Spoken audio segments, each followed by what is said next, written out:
When you're talking about high-performance multi-species boats, the 206 Triton Fishunter is one that you're definitely going to want to take a look at.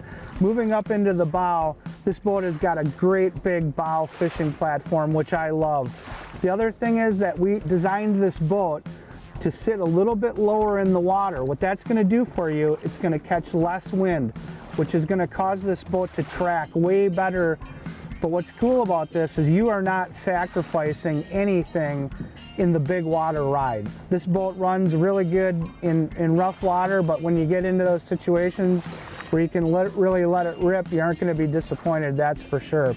But up in the bow here, we've got awesome center rod storage, 2 giant compartments for all of your extra gear, ropes, life jackets, any sort of safety gear that you need.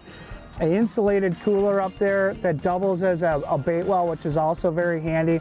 Just an awesome work platform. Moving back to the console here, there's plenty of room to mount today's electronics.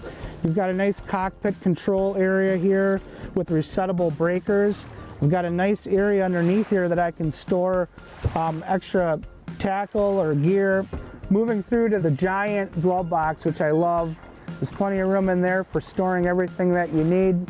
Underneath there's an extra compartment there where you can put some extra 3700 trays. And then moving back here, we've got a giant compartment on not only the starboard but the port side also. The battery charger is also incorporated on that port side, which is nice because you can get at it to make sure that your batteries are being maintained at night. This boat also comes with an optional rear casting deck, which is very nice.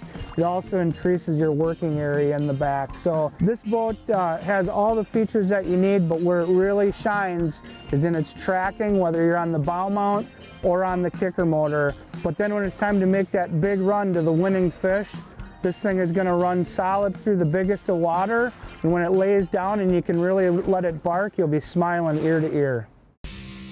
Thanks for watching. Hit the subscribe button and click on the bell to stay up to date with the latest tips and techniques to help you get the next bite.